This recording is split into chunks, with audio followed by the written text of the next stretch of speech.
Let's go. Here we go. Chingasos Combat Crew. Big money picks, Frank. We're ready to break down UFC 290 International Fight Week, Fonzo. How stoked are you for this card, my man? How stoked are you? Oh man, I am ready. I wish it was here already. We're so close. We're so close. Like 6 sleeps away. Sunday Yeah. night, Monday night, Tuesday night, Wednesday night, Thursday night, Friday night. That's all we got. 6 picks, bro. 6 picks. 6 days away. 6 sleeps. Let's fucking go. This card is so stacked, top to bottom, bro. You know what this is like? It's like when your parents told you you're going to Disneyland and you can't wait for that to happen.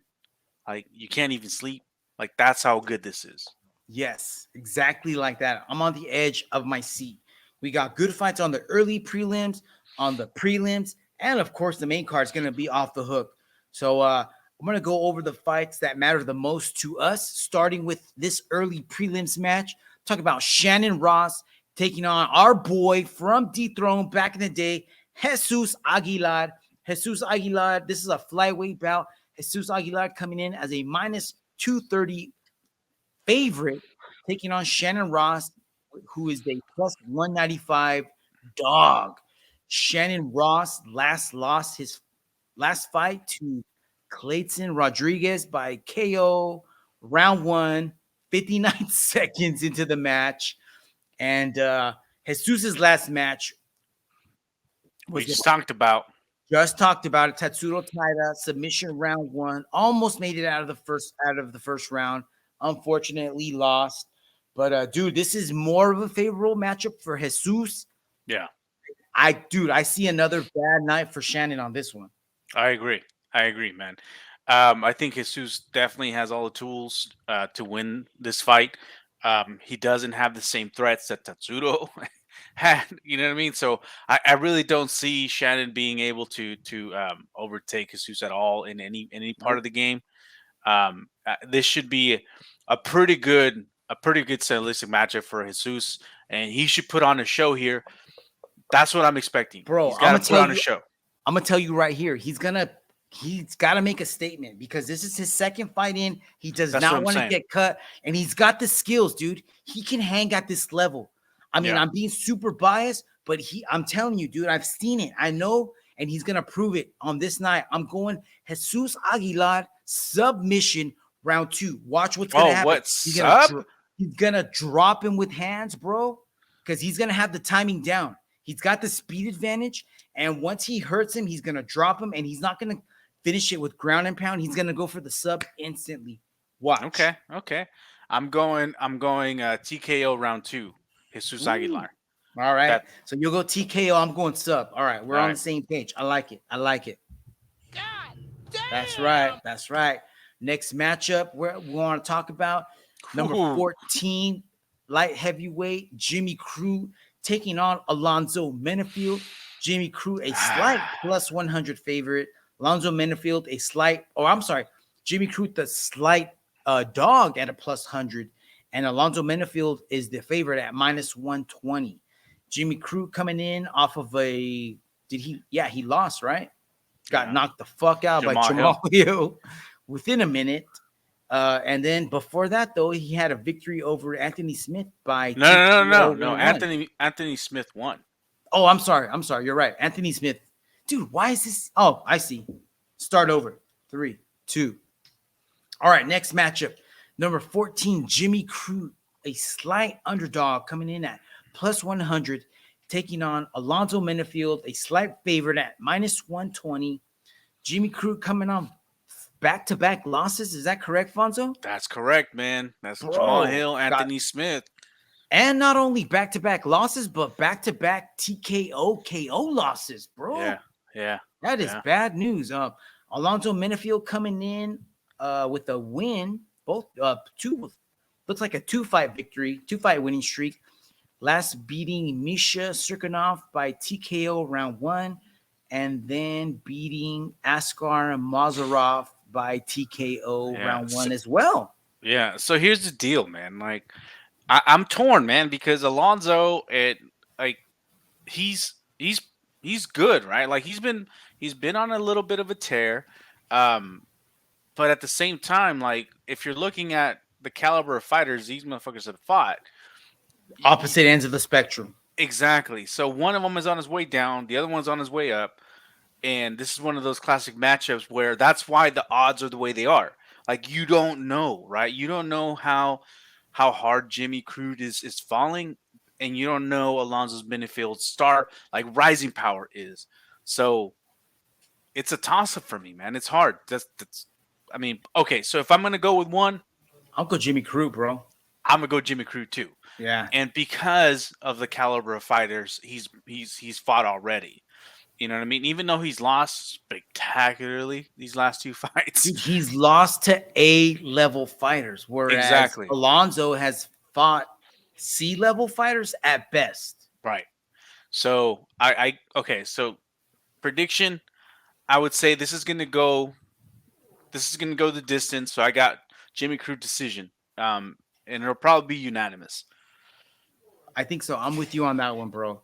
I just feel like this is like, you know how like when you do a jiu-jitsu tournament and you lose and you're like, you feel like shit, and your coach is like, bro, don't even worry about it. Like you learn, you grew from this. You're gonna get better, and you go back to the gym the next day or that next week, and you just feel so much better.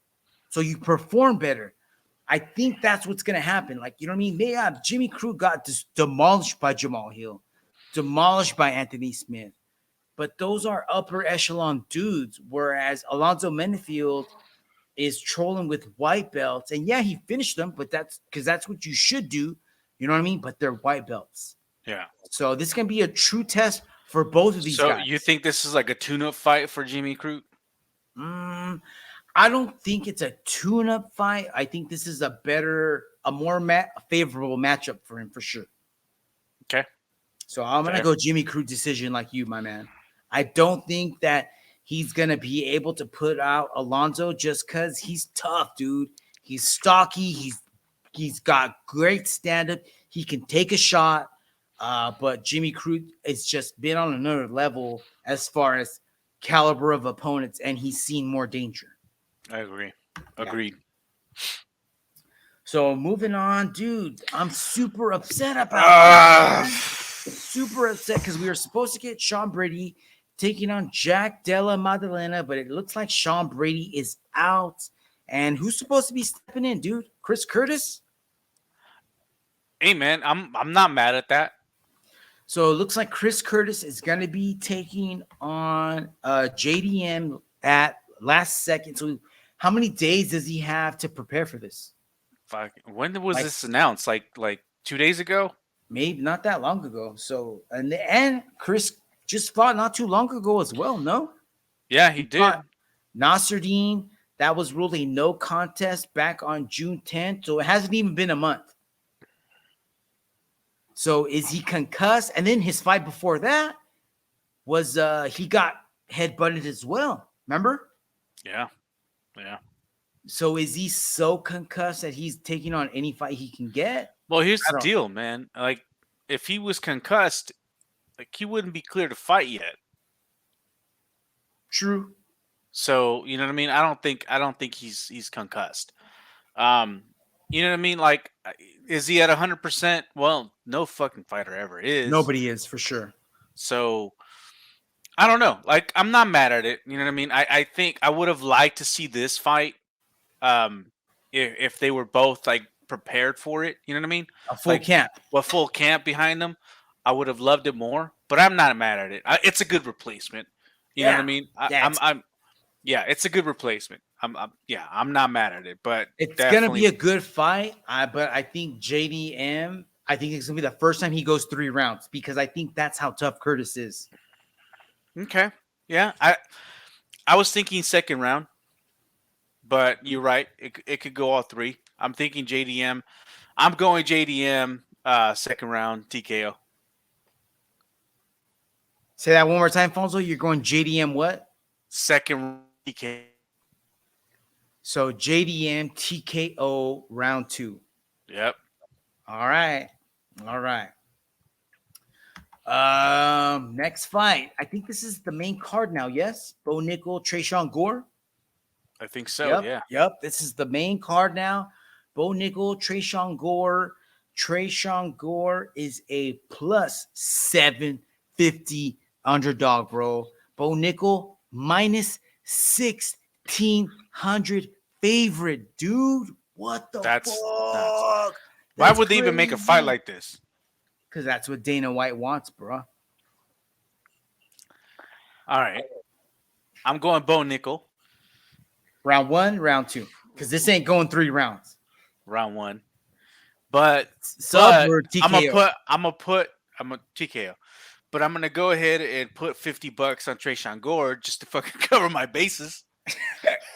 just I so don't I can think, make some cash in case something happens. dude. Why don't you give me those $50 and I can buy a gem for my belt right here? It'll go right here. Because it won't have the same return if Tresean Gore wins. True that. True that. Put it on Tresean Gore, and then once he wins, buy me all the gems for my belt. You got it. All right, thanks, bro. I'm with you, dude. I think Bo Nickal's gonna beat the snot out of Tresean. Tresean's basically just taking a paycheck here. Bo Nickal, round one, TKO, bro. I see a blast double within the first 30 seconds. He's gonna pass within 10 seconds, and then he's gonna rain hell from up top and gonna kill him. Yeah. It's gonna be like Thanos with all 6 Infinity Stones On both hands. Yep. Yeah, yeah. All right, next fight, dude. Jalin, the Tarantula Turner, taking on Dan Hooker. And I feel like this is the UFC saying, Jalin, we're sorry we gave you a bad matchup and you got knocked the F out, but here's Dan Hooker. Now you can return the favor. Because that's probably what's going to happen. Yeah, but I don't I don't think he's gonna knock him out like that, but it's gonna be an ass whooping, dude. Jalen's gonna take him to the back of the woodshed and beat the brakes off of this fool for 3 rounds. It's gonna be a 3-round unanimous decision by Jalin Turner. I don't think that Dan Hooker has anything to offer Jalin Turner other than to help him make a highlight reel here, babe. Basically. Yeah. What do you think, my man? I think it's going to be a little bit more competitive than that because we know Dan Hooker's no slouch. You know what I mean? But at the same time, I don't think he's got what it takes to beat him. So it's definitely going to – Jalen's going to put on a clinic. This is a lock. Yeah. But Dan Hooker is okay, it's going to be a brawl. It's going to be a brawl. But Jalin Turner is definitely going to fucking take the better of all the exchanges. That's exactly what's going to happen. I think Dan's going to try to turn it into a brawl, but Jalin is he doesn't fight recklessly. He's actually pretty.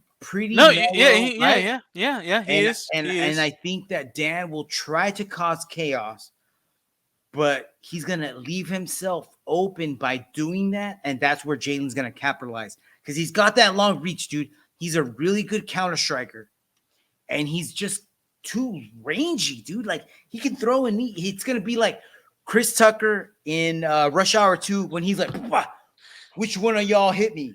But Dan is good at getting on the inside. So I think that's where he's gonna end up taking it to him. He's gotta get inside first. And I don't think that Jalen's just gonna let him walk in there without no. Something. You're right. He's not. He's not. Yeah. But once he gets in, I think that's where the scrappiness can happen. That's why I'm excited for this fight. Yes, I'm excited for a fight, dude. Yeah. It's gonna be a good test for Jalin. It's gonna tell us whether he's ready to keep moving up or he's where he's at. Agreed. So what are you saying? Basically, I guess. So you got a prediction for it? I got Jalin decision. Yeah, decision. Same. Yeah. Same. Jalin decision también. También. All right, dude. How about this one? It's not even co-main event, dude. I wish we were getting a 5-rounder for this one. Yeah, same here. Robert Whittaker, number 2 middleweight, taking on Dricus du Plessis, the number 5 middleweight. Dricus coming off that nose surgery, so now he's got a full gas tank. How do you think this one's going to play out, Fonzo? Well, here's the thing, man. I don't think Duplessis had a bad gas tank. He just looked like he did.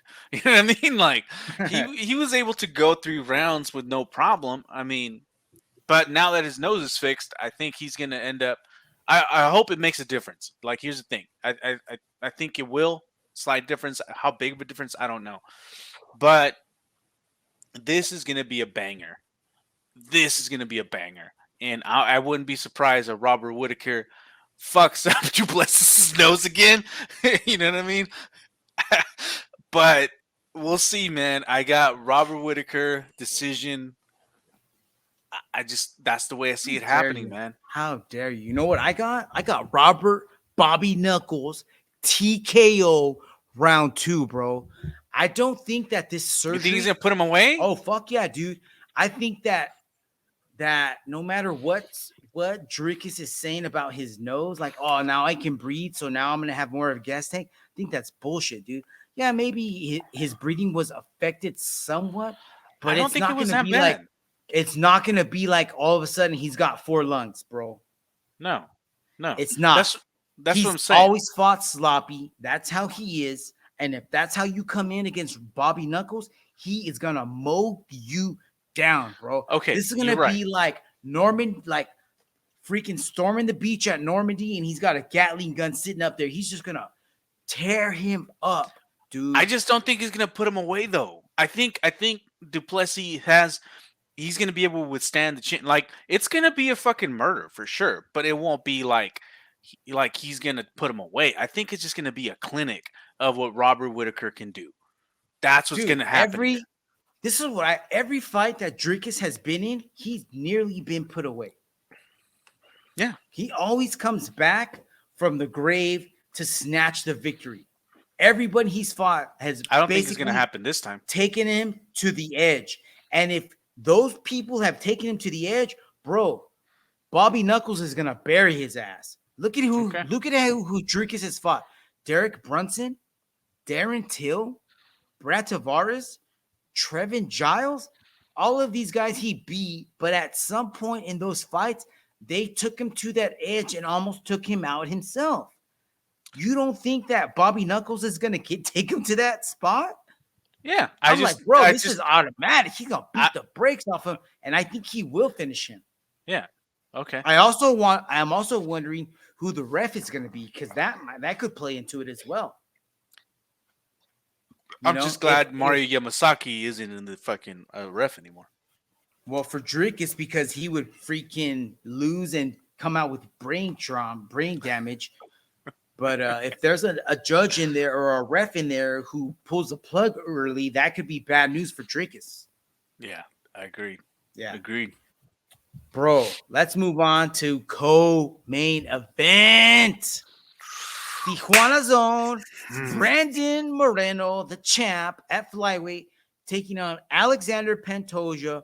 Brandon coming in as a minus 170 favorite. Alexandre Pantoja, a plus 145 dog. Bonzo, I got their both resumes up on the screen. Brandon coming off of a win off of Davison by TKO round 3. Before that, Kai Kara France, a TKO round 3. Before that, a unanimous decision loss to Davison. Before that, a rear naked decision or submission over Davison. Before that, a draw over Davison. And then before that, a TKO over Brandon Royval round 1. Looking at Pantoja, he's coming off of a win over Alex Perez by submission round 1. A submission over Brandon Royval round 2 in his last fight. Before that, a unanimous decision win over Manel Cape, and then a loss to Askar Askarov by unanimous decision before that. And then before that, a win over Matt Schnell by TKO, and then a loss to Davison by unanimous decision. Bonzo, how do you think this is going to play, fool? Man, did you? Okay, first I'll say I had to go watch their first fight. Did you? Well, their first, not the one at the tough. I'm talking about the actual UFC afterwards. fight. Yeah, afterwards. And dude, It's That was hard, a man. different Brandon, though. It No, was a that was a different Brandon. It was a completely. different Brandon. But both these guys made improvements since then, right? Brandon is a fucking legend now. But if Alexandre Pantoja made the same adjustments, this is going to be a tough fight for Brandon, man. And here's what I saw in that first fight. And you always have to go back to history, dude. Um, Alexander has just most cleanest striking, straight punches. Brandon zooping punches, like always beat him to the punch, always beat him to the punch, Yes, and he's that fast. was Seems to be faster. yeah. And it's not just faster; it's just the fact that Brandon was looping versus straight punches for Alexander. So you know what I mean. That's always going to end up like if you're a more technical fighter, that's always going to end up finding its mark more. And Brandon doesn't have the power to just one shot Alexander Pantoja. Like he just doesn't. You know what I mean? Pantoja's got that one shot kill, dude. So that's the danger for Brandon here. I'm not saying that Brandon like isn't a great fighter. He definitely is. And actually, as a matter of fact, I'm just gonna say this now. I'm picking Brandon to win this fight, but it is gonna be a fight. You know what I mean? And that's why I'm so for it. And that's why those odds aren't that crazy. You know what I mean? Though you got to give the odds to Brandon because he's the champ, but he's not that far off. You know what I mean? So this is going to be a banger. This is going to be a tough night for Brandon and Alex Pantoja. I see this going all the distance, and I see Brandon winning the decision here. For What do sure. you think? I think I'm with you, dude. I think Brandon's gonna get his revenge. I don't think that Brandon has the power to put out Pantoja. I think Pantoja's ground game is gonna be too defensive for him to be submitted, to allow him to be submitted by Brandon. And it's just gonna be a culmination of points, dude. I think it's just gonna be a beatdown. I think it's gonna be like Izzy versus Alex all over, and he's gonna I know he's 0-2 against him, so he's got that on the back of his mind. But I don't think that Brandon is the same fighter that he was since the last time Pantoja fought. No, I think what's going to end up I happening, think he's gotten better. and the major improvement that Brandon has made is his wrestling, and he's going to use that to And his clinch. striking too. His striking's gotten a No, lot better. it has, but I think he's going to end up using more of like I want to say a Randy Couture style of striking, like that dirty boxing, like Yes, those little yes. tactics. It won't be like a straight up like just like distance type of a strike. He's gonna get in the pocket, land some shots, get some in the clinch, and then break out, do some more shots, and that's how he's gonna edge this out. That's what I think. Yeah, dude. And so I went back and I watched Pantoja's last two fights against Brandon Royval and Alex Perez. And in both of those fights, he came out guns blazing, dude. He did not waste no time. He stalked those fools down and started throwing power shots right off the bat. Eventually, he got Brandon Royval down in the second round, took his back and submitted him. Against Alex Perez, he did the same thing, came right in, dropped all kinds of shots, dropped him, took his back, subbed him. You're not gonna do that to Brandon. I don't think so. Exactly, dude. You're not gonna do that. But I'm wondering if that's gonna be part of his game plan to try to overwhelm him at the beginning and empty the gas tank. And if he does that, that's gonna be a big mistake. Yeah, I So, agree. yeah, I don't think either one of these guys will have the potential to finish the either one. But I feel that Brandon has established himself as a better fighter, has better skills, has improved with better coaches, and it's going to have enough to overcome Pantoja this night, and he's going to win by unanimous decision, bro. Yep. Yeah. All right, dude. Main event. Alexander Volkovski taking on Yair Rodriguez. Bro, what do you think about this fight? I'm so stoked, dude. Hold on. Let me give you the stats or the fight odds.